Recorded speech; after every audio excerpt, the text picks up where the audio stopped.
Hi friends, week 19 tenses സീരീസിലേക്ക് എല്ലാവർക്കും സ്വാഗതം. ഫ്രണ്ട്സ്, നിങ്ങൾ ഇതുവരെയും എന്റെ ഫ്രീ ലൈവ് സെഷൻ ജോയിൻ ചെയ്തിട്ടില്ലെങ്കിൽ you are missing out. Live session join ചെയ്യാൻ ടെലിഗ്രാം ചാനൽ ജോയിൻ ചെയ്യുക. ടെലിഗ്രാം ചാനലിന്റെ ലിങ്ക് ഡിസ്ക്രിപ്ഷനിൽ കൊടുത്തിട്ടുണ്ട്. എല്ലാ സൺഡേയും മോർണിംഗ് 11 to 11:40 സൂമിലൂടെയാണ് ലൈവ് സെഷൻ. ലൈവ് സെഷനിൽ ടോപ്പിക് സംബന്ധമായ നിങ്ങളുടെ ഡൗട്ട്സ് ഞാൻ ക്ലാരിഫൈ ചെയ്തായിരിക്കും. ഫ്രണ്ട്സ്, ഇന്നത്തെ നമ്മുടെ ടോപ്പിക് ഫ്യൂച്ചർ പെർഫെക്റ്റ് ടെൻസ് ആണ്. ഈ ടെൻസ് നന്നായി മനസ്സിലാക്കാൻ വീഡിയോ അവസാനം വരെ കാണുക. So let's get started. വരൂ, നമുക്ക് ഒരു സാഹചര്യത്തെ അനലൈസ് ചെയ്യാം. സപ്പോസ് നാളെ നിങ്ങൾ ഒരു യാത്രയ്ക്ക് പോകാനാണ്.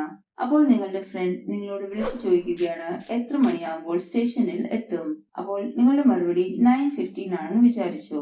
ഫ്രണ്ട്സ്, വീഡിയോ ഇഷ്ടപ്പെട്ടാൽ ലൈക്ക് ചെയ്യുക. അപ്പോൾ നിങ്ങളുടെ ഫ്രണ്ട് പറയും the train will have left when you arrive. നിങ്ങൾ എത്തുമ്പോൾ ട്രെയിൻ പുറപ്പെട്ടു കഴിയും.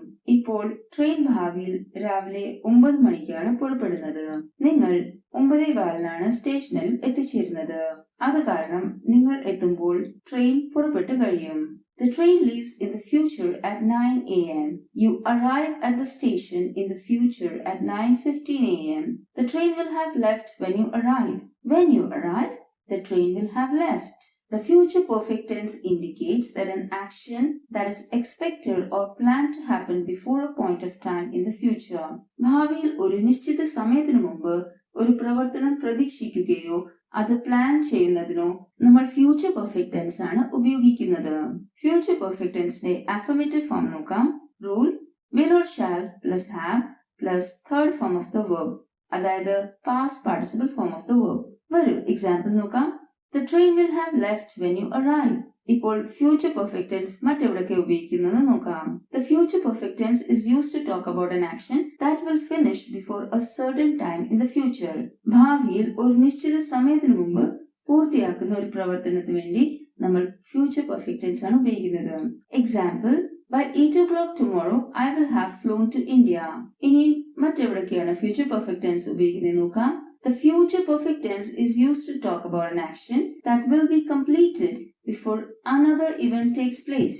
ഒരു പുതിയ ഇവന്റ് നടക്കുന്നതിന് മുമ്പ് പൂർത്തിയാക്കിയ ഒരു ആക്ഷൻ അല്ലെങ്കിൽ പ്രവർത്തനത്തിനെ കുറിച്ച് പറയാനാണ് നമ്മൾ ഫ്യൂച്ചർ പെർഫെക്റ്റ് ടെൻസ് ഉപയോഗിക്കുന്നത്. For example, Vinay will have learned the speech before the program begins. ഇവിടെ രണ്ട് ആക്ഷൻസ് ഉണ്ട്. Vinay will have learned before the program begins. അപ്പോൾ ആദ്യത്തെ ആക്ഷൻ will have learned പൂർത്തിയാക്കിയ ശേഷമാണ് പ്രോഗ്രാം തുടങ്ങുന്നത്. വേറെ ഒരു എക്സാമ്പിൾ നോക്കാം. Lena will have baked a cake before you arrive. ഇവിടെയും രണ്ട് ആക്ഷൻസ് ഉണ്ട്. നിങ്ങൾ ഇതുവരെ എന്റെ വീഡിയോ കണ്ടതിനാൽ നിങ്ങൾക്ക് എന്റെ വീഡിയോ ഇഷ്ടപ്പെടുന്ന എനിക്ക് മനസ്സിലായി. അതിനാൽ ചാനലിനെ സബ്സ്ക്രൈബ് ചെയ്യുക. Will have baked first action, before you arrive second action. അടുത്ത എക്സാമ്പിൾ നോക്കാം. She will have painted the wall before the guests arrive. Will have painted first action, before the guests arrive second action. The future perfect tense is used to express conviction that something happened in the near past. സമീപകാലത്ത് എന്തെങ്കിലും സംഭവിച്ചു എന്ന് ബോധ്യപ്പെടുത്താനാണ് future perfect tense ഉപയോഗിക്കുന്നത്. For example, the children will have arrived at the school by now. ഇതിന്റെ അർത്ഥം I'm sure the children have arrived at the school. മറ്റൊരു example നോക്കാം. The kids will have played football in the school by now. Future perfect tense ഉപയോഗിക്കുമ്പോൾ ഈ കാര്യങ്ങൾ ഓർത്തിരിക്കുക. The future perfect tense is used only for action that will be complete before a specified point in the future. Future perfect tense ഭാവിയിൽ ഒരു നിർദ്ദിഷ്ട സമയത്തിന് മുമ്പ് പൂർത്തിയാക്കുന്ന പ്രവർത്തനങ്ങൾക്ക് മാത്രമാണ് ഉപയോഗിക്കുന്നത്. If you don't mention a deadline, use the simple future tense instead of the future perfect tense. ഇപ്പോൾ നിങ്ങൾക്കൊരു ഡെഡ്ലൈൻ പറയാനില്ലെങ്കിൽ സിമ്പിൾ ഫ്യൂച്ചർ ടെൻസ് ആണ് ഫ്യൂച്ചർ പെർഫെക്റ്റിന് പകരം ഉപയോഗിക്കേണ്ടത്. Example, Alan will leave. Alan will have left. ഇത് തെറ്റാണ്, കാരണം ഇവിടെ ഒരു ഡെഡ്ലൈൻ നമ്മൾ പറഞ്ഞിട്ടില്ല.